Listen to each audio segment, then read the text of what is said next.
Assalamualaikum warahmatullahi wabarakatuh. Kita akan melanjutkan pembahasan kita tentang larutan. Kali ini kita akan membahas tentang faktor-faktor yang mempengaruhi suatu kelarutan gas dalam cairan.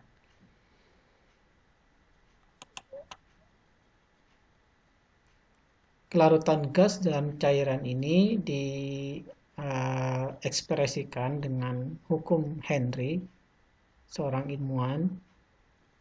Dia mengatakan bahwa atau menemukan bahwa jumlah zat yang terlarut di dalam liquid itu sama dengan atau proporsional dengan tekanan parsial yang ada di atasnya seperti ini. Jadi kalau jumlah zat terlarutnya itu akan sama dengan tekanan parsial yang ada di atasnya ini, di atas larutan ini.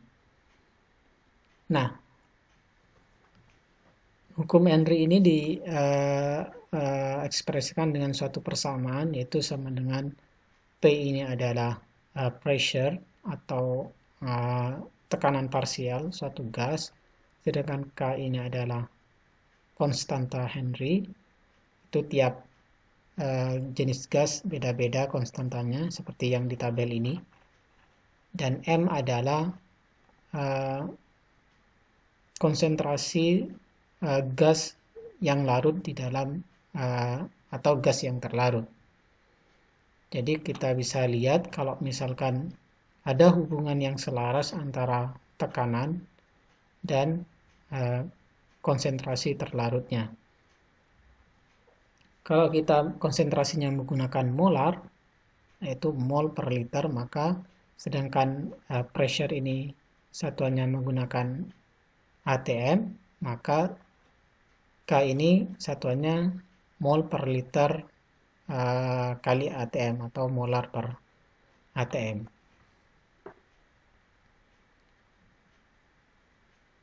Nah, yang pertama kita lihat dari persamaan tadi bahwa ada hubungan yang selaras antara pressure atau tekanan dan konsentrasi zat yang terlarut, konsentrasi gas yang terlarut di dalam liquidnya. Contohnya seperti ini. Jadi sesuai dengan hukum Henry tadi bahwa konsentrasi zat terlarut di sini itu akan sama dengan tekanan parsial yang ada di atasnya.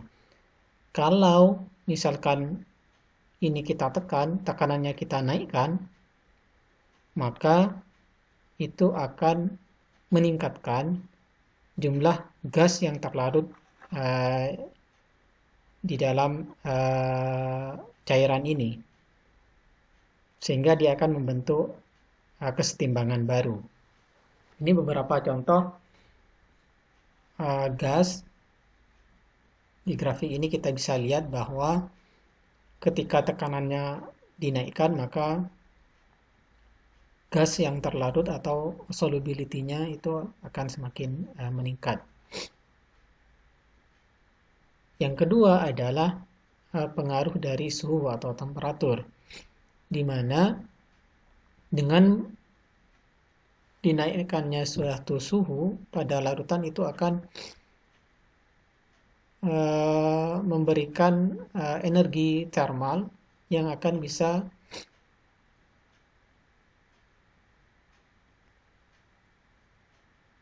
menurunkan kelarutan dari suatu gas. Seperti contoh ini, seperti misalkan kita masak air, ketika itu dipanaskan maka akan molekul air itu akan menguap. Sama seperti ini, ketika dia dipanaskan maka kelarutannya, contohnya misalkan oksigen dan nitrogen dan segala macam, itu akan semakin menurun seiring dengan bertambahnya suhu.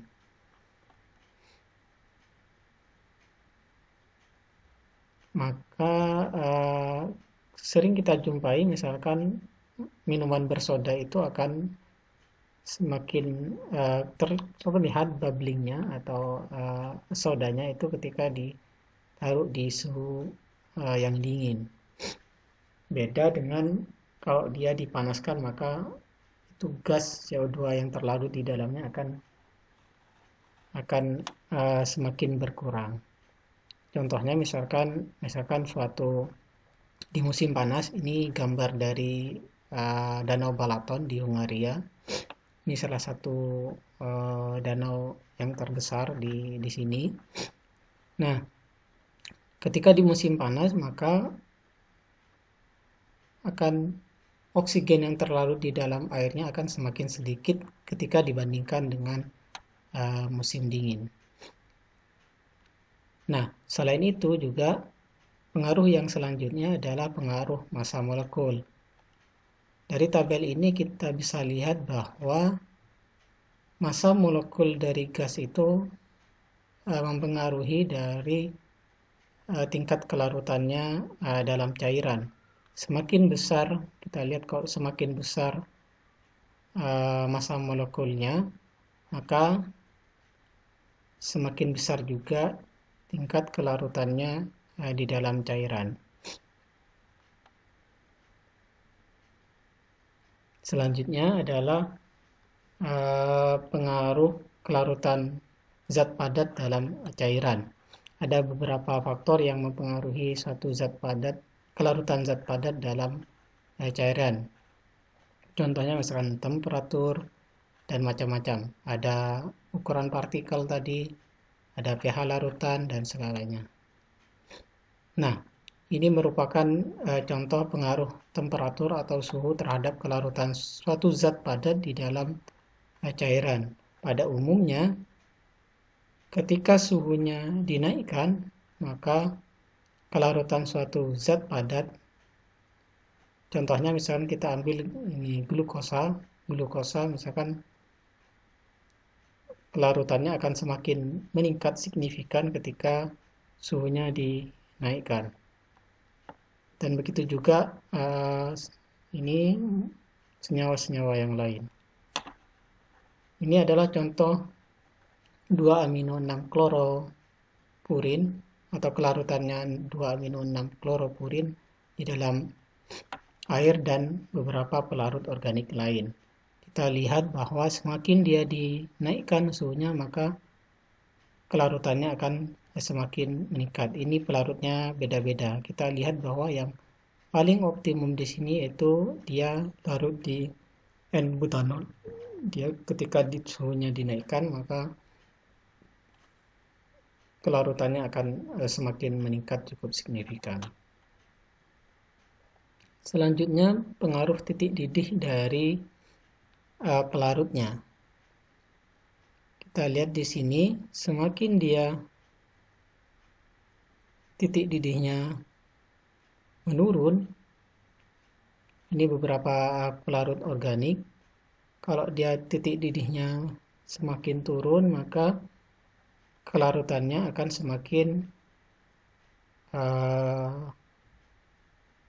semakin tinggi. Ya. Sedangkan yang ini adalah pengaruh dari melting point dari solutnya, zat terlarutnya. Kalau melting pointnya semakin rendah, maka dia semakin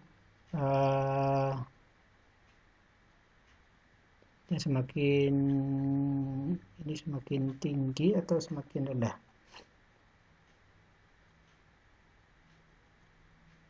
Ya, semakin tinggi. Jadi kalau melting point-nya semakin rendah, maka dia semakin tinggi kelarutannya. Ini 0,07, yang ini 0,59 gram per desimeter kubik.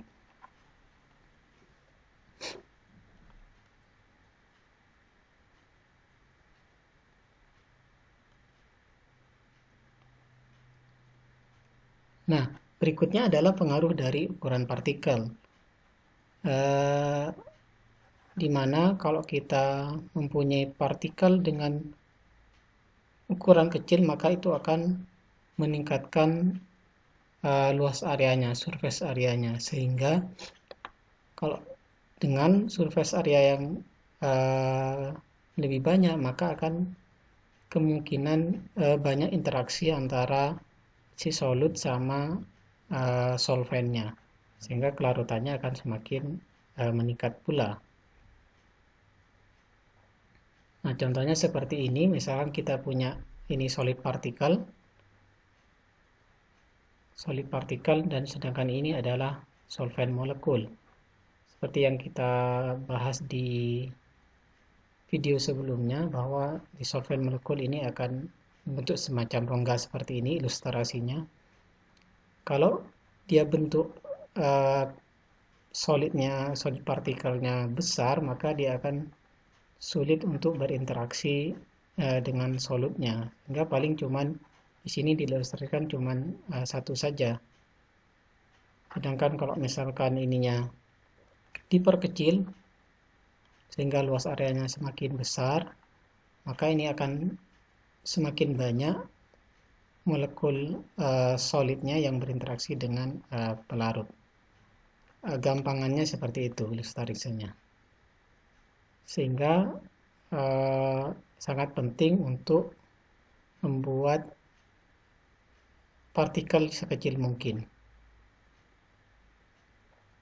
Nah, pengaruh selanjutnya adalah pengaruh gugus substituennya atau gugus seperti substituen ini contohnya.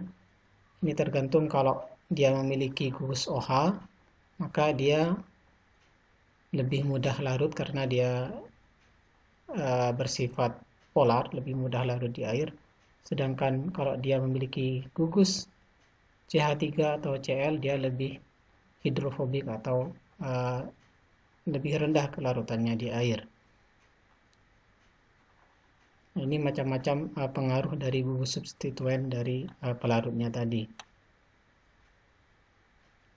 Yang terakhir adalah pengaruh pH, di mana ini sangat mempengaruhi dari kelarutan suatu zat padat.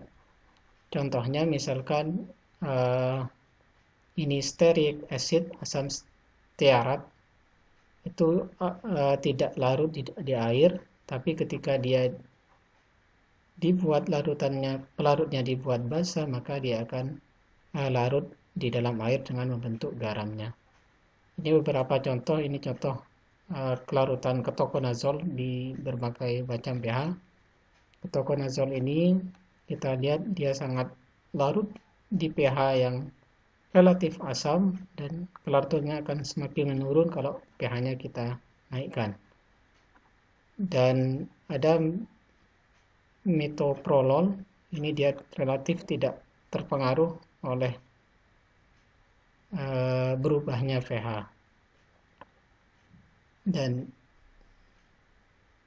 nikardipin ini juga sangat turun kelarutannya ketika di pH yang basah.